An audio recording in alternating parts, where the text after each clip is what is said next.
નિહાળી રહ્યા છો સંજુબાબા ન્યૂઝ નેટવર્ક।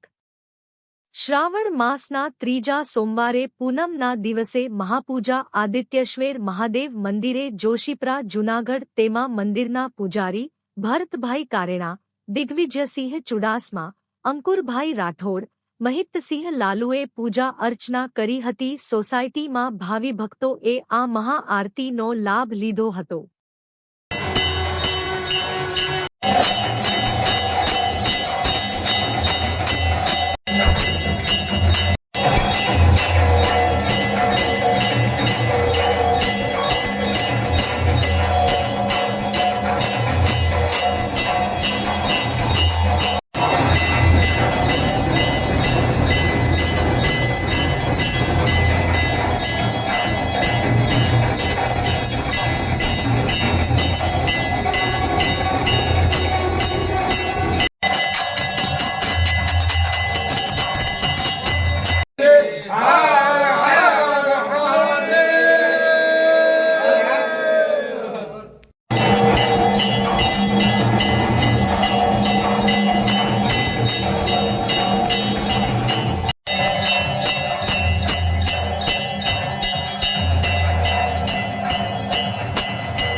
પછી એને પૂજારી બનાવશો તો આ કોણ છે ચંચડા? ઓમ નમઃ શિવાય, ઓમ નમઃ શિવાય, ઓમ નમઃ શિવાય, ઓમ નમઃ શિવાય, ઓમ નમઃ શિવાય, ઓમ નમઃ શિવાય, ઓમ નમઃ શિવાય।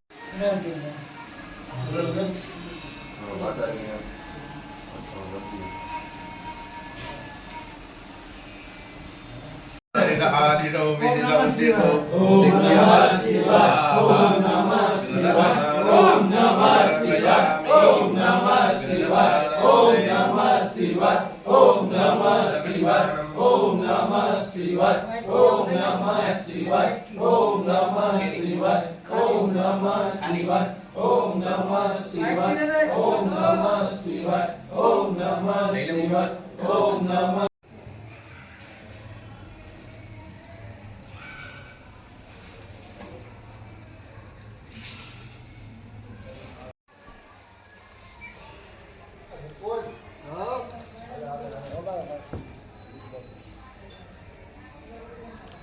भुवयो दिव्यन्तरिक्षे वयोदा वयस्पतिः प्रतिसः सन्तु मह्यम्।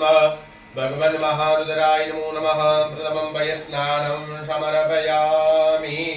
वयस्नानन्ते एक बार जल चढ़ावी दઈએ શુદ્ધોદક સ્નાનમ સમર્પયામિ। આચમનિયમ સમર્પયામિ। ભગવાનને દહીંથી સ્નાન કરાવીએ।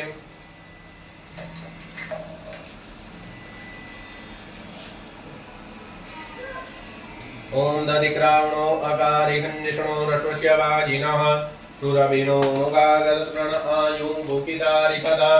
हरिः ओम महारुद्राय नमो नमः। द्वितीयं दधिस्नानं समर्पयामि। दधिस्नानान्ते शुद्धोदकस्नानं समर्पयामि। आचमनीयं समर्पयामि। घृतस्नानं महा ओम मुरुग एवेद गुणर्वञ्जत भूतं च भाव्यम् उदामृतद्वशेषानो जदन्नेनादिरोहते। हरिः ओम भगवन् महारुद्राय नमो नमः। आसनं समर्पयामि। अथ पाद्य जलम भगवन् पंक्ति भावनाथी जल चढ़ावीए। हरिः ओम एतावानस्य महिमादो ज्यायांश्च पूरुकः पादोश विश्वभूतानि त्रिपादस्यामृतं देवी पाद्यं समर्पयामि।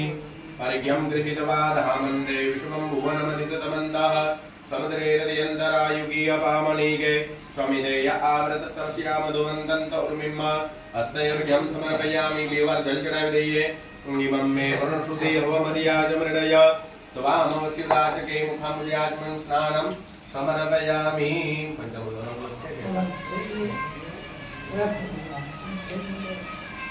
हर महादेव हर हर हर गंगे हर काशी हर विश्वनाथ हर शंभु हर दिगंबर श्री पार्वती गणपति ओम नमः शिवाय ओम नमः शिवाय।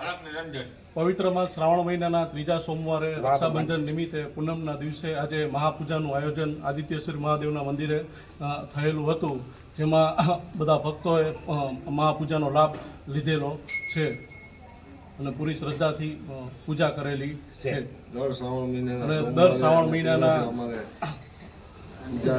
દર સોમવારે મહાપૂજાનું આયોજન કરેલ છે. શ્રી ભરતભાઈ કરાણાના દેખરેખ હેઠળ પ્રમુખ શ્રી ભરતભાઈ કરાણા બોલો. આજે શ્રાવણ મહિનાનો ત્રીજો સોમવાર આદિત્યેશ્વર મહાદેવ મંદિરના સાનિધ્યમાં આજે અમે મહાપૂજા કરેલ. હર મહિનાની શિવરાત્રિએ આખા વર્ષમાં અમે દર મહિનાની શિવરાત્રિ મહાપૂજા કરીએ અને દરેક ભક્તો આનો લાભ લે છે. આ દેવોનો દેવ મહાદેવ અને શ્રાવણ માસ એટલે પવિત્ર શ્રાવણ માસ, આજે બધા ભક્તો આ મહાપૂજામાં લાભ લે છે.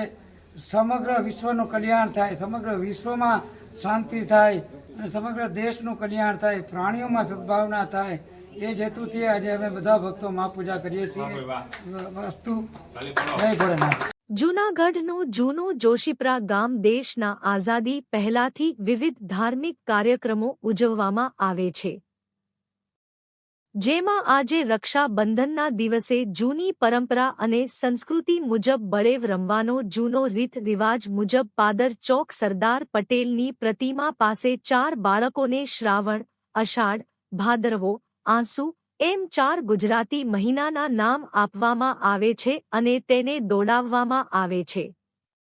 જે પહેલો નંબર આવે તેના મુજબ વરસાદનો વર્તારો જોવા માટેનો પરંપરાગત કાર્યક્રમ છે.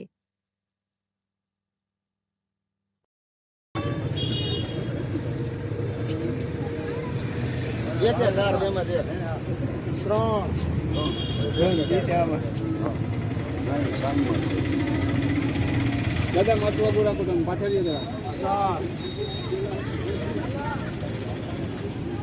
હળને કરવાનું કે એને અસર રાખે દાદા ઓલી બાજુ હોય દાદા. હા બસ હા એમ હા.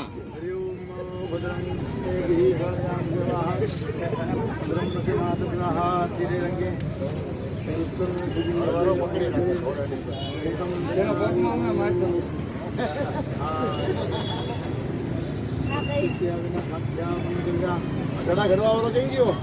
હા કાળો આવ્યો એને ક્યાં ફરવા દીધો ગાય.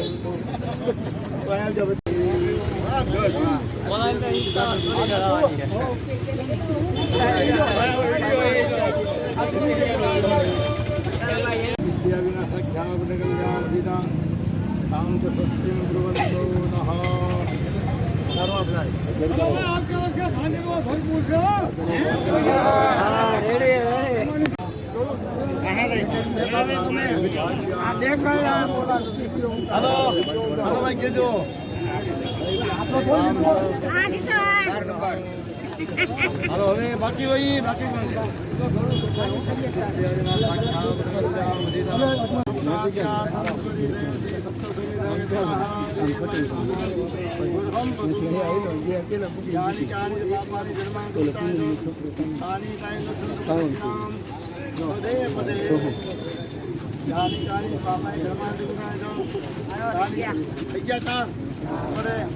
ભગવાન કી જય. બોલો બલરામ ભગવાન કી જય.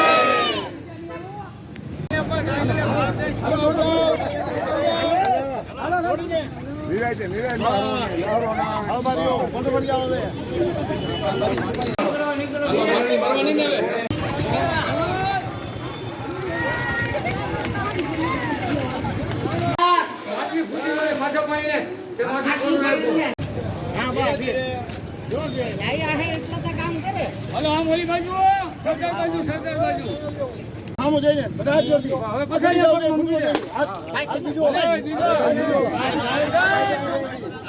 હા, પગમાં ઉઠાય. તમે આને હાથ ઉપર તો મારો.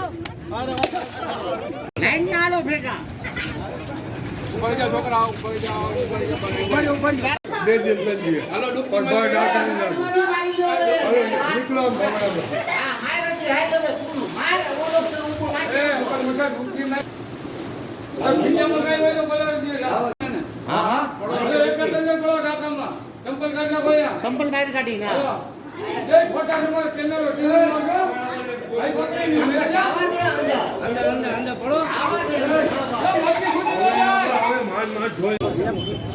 એમની ગોર બાપા નામ લે આપણે નથી આપણી રીતે હાજી અત્યારે જૂનું દોશીપરા ગામ જે જુનાગઢ શહેરમાં સમાવેશ થઈ ગયું છે, પણ આ ગામની અંદર એવો સંપ અને હળી મળીને બધા રહીએ છે કે લોક તહેવારો જે હોય છે, લોક ઉત્સવ હોય છે, એ બધા ભેગા મળીને ઉજવીએ છીએ. રામ જન્મની, કૃષ્ણ જન્મની, હનુમાન જયંતિ, પછી હોળિકા અને આ તહેવાર, આ નવરાત્રિ બધું અમે ઉજવીએ છીએ. એની અંદર કોઈ ભેદભાવ નથી. પછી આ આજનો જે તહેવાર એ વિશિષ્ટ છે, કારણ કે આજે સોમવાર છે શ્રાવણ મહિનાનો, વદી પૂનમ છે, પૂર્ણચંદ્ર આકાશની, એટલે આવું જ મુહૂર્ત વામન અવતારમાં વામન ભગવાને બલિરાજાને પરાસ્ત કરી અને પાતાળમાં જવું પડ્યું વિષ્ણુ ભગવાનને, એ આજે જ એવું મુહૂર્ત અને તારીખ છે. એટલે પહેલી વાત એ. બીજી વાત, આ ખેડૂત જાય હારે જોડાયેલો લોક ઉત્સવ અમે ગામડામાં ઉજવીએ છીએ. ખેડૂત લક્ષી એટલા માટે કે અમે અભણ અજ્ઞાન, પણ જે આવા ગોર બાપા અથવા તો ઋષિમુનિએ આ એક લોકભોગ્ય ભાષામાં અમને સમજાવ્યું છે, તો અમારા 100 વર્ષ ઉપરથી તો આ ગામમાં આ પ્રથા છે. આ આવતા વર્ષનો વર્તારો જોવાનો આખો પ્રોગ્રામ કહેવાય. કઈ રીતે વર્તારો જોવાય? હા, આ આગળ આપણે વિધિ તમે જે જોઈ, એમાં વિધિમાં 4 નાના નાના નિર્દોષ બાળકોને આજથી લગભગ 500 મીટર આગેથી દોડાવી અને ચારેયને આવતા વર્ષા ઋતુના 4 માસના નામ આપ્યા હોય. એ 4 માસમાંથી જે પહેલું આવે એમાં વધારે વરસાદ, બીજો આવે એમાં એનાથી ઓછો વરસાદ, ત્રીજામાં એનાથી ઓછો, ચોથામાં એનાથી ઓછો. આ અમારી માન્યતા છે. અમે ઘણા વર્ષથી આ કરી છે, એટલે લગભગ તમે સમજો ને 65 વર્ષથી તો મને સાંભળે, અમે પણ આમાં દોડેલા, અને એ વર્તારા 99% ખોટા નથી પડ્યા. એટલે આ બધી રીતે સંકળાયેલ છે. સાથોસાથ હળિયું જે હળ રાખવામાં આવ્યું છે, એનું પણ પુરાણોને આધારે કહું તો રામા અવતારની અંદર પેલો વામન અવતાર થઈ ગયો, પછી રામા અવતારની અંદર જનક રાજાએ સોનાના હળથી ખેડ કરી અને સીતાજીનું પ્રાગટ્ય થયું. ત્યાર પછી કૃષ્ણ અવતારમાં બલરામ ભગવાનનો જન્મ થયો, અને એ ખેતીના એટલા બધા ઓલા હતા કે પૃથ્વી ઉપર બહુ જ મહેનત કરી અને રસાવાળી કરી, એટલે પૃથ્વીનું એક નામ રસા પણ છે. એટલે આવી રીતે એને હથિયાર પણ બનાવ્યું કે બલરામનું હથિયાર. આવા આપણા પૌરાણિક અને સાંસ્કૃતિકનો સંગમ એટલે આ તહેવાર. બીજા નંબરમાં જ્યારે વામન અવતારમાં લક્ષ્મીજી પાતાળમાંથી કૃષ્ણ ભગવાન વિષ્ણુ ભગવાનને લઈ આવ્યા, એ બનાવના મુખમાં એવું હતું કે લક્ષ્મીજીએ ભાઈ અને બલરામને ભાઈ બનાવી અને રાખડી બલિરાજાને રાખડી બંધાવી. એટલે તે દિવસે આવો જ સંયોગ હતો એવું હું માનું છું. એટલે એટલા માટે આ ધાર્મિક કૃષિકારને લગતું આ તહેવાર અમે લોકભોગી રીતે ઉજવીએ છીએ. દર વખતની જેમ ઉતાસણી બધા કાર્યક્રમો કરીએ છીએ. અને આ કાર્યક્રમ તમારા આવવાથી તમારો હું આભાર માનું છું. ખેતી પ્રધાન છે. મૂળ આવા કારણોસર આ દેશ ખેતી પ્રધાન છે ને એની ઉપર નભે. બોલો બલરામ ભગવાન કી. આપનું નામ? નંદલાલભાઈ પોસિયા.